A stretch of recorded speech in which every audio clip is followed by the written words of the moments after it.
नमस्कार. जरा कल्पना करा, 19व्या शतकातला भारत, जिथे रोजच्या आयुष्यात लहान सहान कारणांवरून वाद व्हायचे, पण सामान्य माणसासाठी न्याय मिळवणं हे एक मोठं आव्हान होतं. चला, आज एका अशा कायद्याच्या आत डोकावून पाहूया, ज्यानं हे चित्र बदलण्याचा एक महत्त्वाचा प्रयत्न केला. कधी विचार केलाय का की त्या काळात कलकत्ता, मद्रास आणि बॉम्बेसारख्या प्रचंड गजबजलेल्या शहरांमध्ये पैशांवरून किंवा मालमत्तेवरून होणारे रोजचे वाद नेमके कसे मिटवले जात असतील? विचार करा, न्याय मिळवण्याची प्रक्रिया तेव्हा किती किचकट असेल, नाही का? तर या सगळ्या प्रश्नांचं उत्तर दडलेलं आहे 1882 सालच्या एका कायद्यामध्ये. या कायद्याने खरं तर एका खास प्रकारच्या कोर्टाचा जणू आराखडाच तयार केला, आणि त्याचा उद्देश एकच होता: जलद आणि सोपा न्याय. चला तर मग हा न्यायाचा आराखडा नेमका होता तरी कसा, तेच समजून घेऊया. तर मग सुरुवात करूया आपल्या पहिल्या भागापासून, 1882चा न्यायालयीन आराखडा. याचा नेमका उद्देश काय होता आणि इतिहासात याचं स्थान काय आहे ते पाहू. गंमत म्हणजे या कायद्याच्या नावातच त्याचा सगळा उद्देश दडलेला आहे: presidency small cause courts act 1882.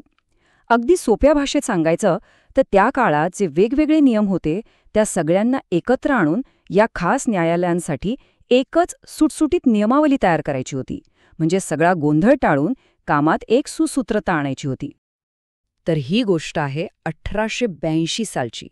ठिकाण होतं कलकत्ता, मद्रास आणि बॉम्बे, म्हणजेच त्यावेळची मोठी व्यापारी केंद्र.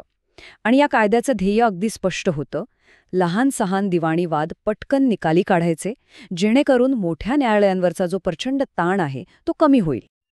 आता पुढचा भाग, न्यायालयाची रचना.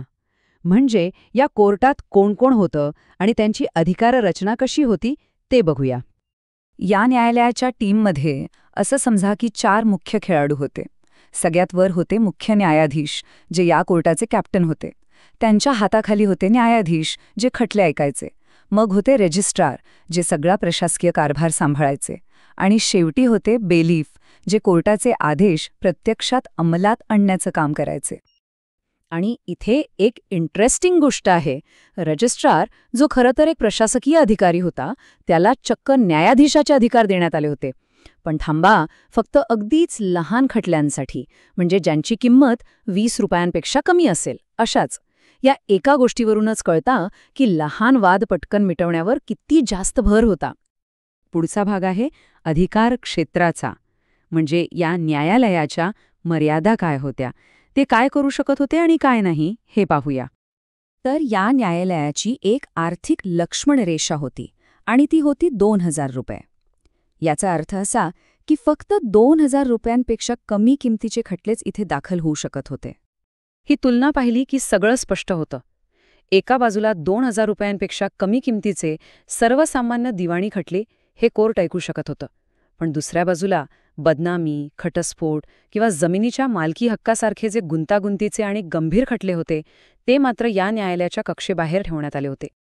आणि हा मुद्दा विशेष लक्षात घेण्यासारखा आहे.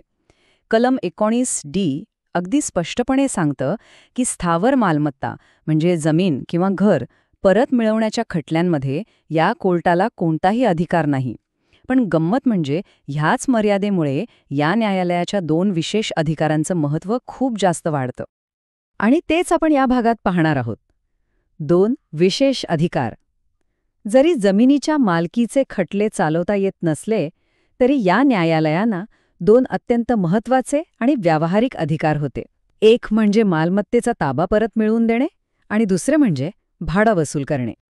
मालमत्तेचा ताबा परत मिळवण्याची प्रक्रिया एकदम सरळ आणि सोपी ठेवली होती. बघा, घरमालक अर्ज करायचा, मग कोर्ट भाडेकरूला समन्स पाठवायचं. भाडेकरूला न्यायालयात येऊन जागा का खाली करू नये याचं कारण द्यावं लागायचं. जर समाधानकारक कारण दिलं नाही तर न्यायालय थेट ताबा देण्याचा आदेश द्यायचा आणि बेलीफ त्याची अंमलबजावणी करायचा. एकदम स्ट्रेट फॉरवर्ड. आता वळूया भाडे वसुलीकडे. यासाठी कायद्याने घरमालकांना एक खूपच शक्तिशाली हत्यार दिलं होतं. त्याचं नाव होतं डिस्ट्रेस. चला बघूया हे डिस्ट्रेस नेमकं काय होतं. डिस्ट्रेसची प्रक्रिया अशी होती: न्यायाधीश घरमालकाच्या अर्जावरून एक वॉरंट जारी करायचे. मग बेलीफ भाडेकरूच्या घरातली जंगम मालमत्ता, म्हणजे फर्निचर वगैरे जप्त करायचा. त्याची एक यादी करून भाडेकरूला 5 दिवसांची नोटीस द्यायचा आणि त्या 5 दिवसांत जर भाडं भरलं नाही तर त्या वस्तू विकून भाड्याची रक्कम वसूल केली जायची. आता पुढचा भाग, एक विकसित होणारा कायदा. पण एक गोष्ट लक्षात घ्या, हा 1882चा कायदा म्हणजे काही दगडात कोरलेली रेष नव्हता. काळानुसार त्यात खूप मोठे बदल झाले. या मूळ आराखड्यात अनेक ठिकाणी बदल झाले, पण सगळ्यात मोठा आणि महत्त्वाचा बदल झाला तो महाराष्ट्रात. 1976 साली एक दुरुस्ती आली आणि तिने या कायद्याचा चेहरा मोहराच बदलून टाकला. हा तक्ता बघा, म्हणजे बदल किती मोठा आहे ते लगेच लक्षात येईल. आधी व्याप्ती फक्त 2000 रुपयांच्या मर्यादेत होती. ती आता थेट बृहन्मुंबईतील सर्व घरमालक भाडेकरू खटल्यांपर्यंत वाढली. आर्थिक मर्यादा ती तर पूर्णपणे काढूनच टाकली. आणि सगळ्यात मोठा बदल म्हणजे जिथे आधी अपील करायला वावच नव्हता, तिथे आता त्याच कोर्टातल्या 2 न्यायाधीशांच्या बेंचकडे अपील करण्याची सोय झाली. हा खरंच एक क्रांतिकारी बदल होता. तर मग ह्या सगळ्या चर्चेतून आपल्याला काय समजलं? 1. ही न्यायालये जलद आणि प्रभावी न्यायासाठी बनवली होती. 2. त्यांनी लहान खटल्यांना मोठ्या न्यायालयांच्या किचकट प्रक्रियेपासून वेगळं ठेवलं. 3. भाडे वसुली आणि घराचा ताबा मिळवण्यासारख्या रोजच्या समस्यांवर त्यांच्याकडे विशेष आणि थेट अधिकार होते. आणि सगळ्यात महत्त्वाचं, 4. हा कायदा स्थिर राहिला नाही, तर तो काळानुसार बदलत गेला.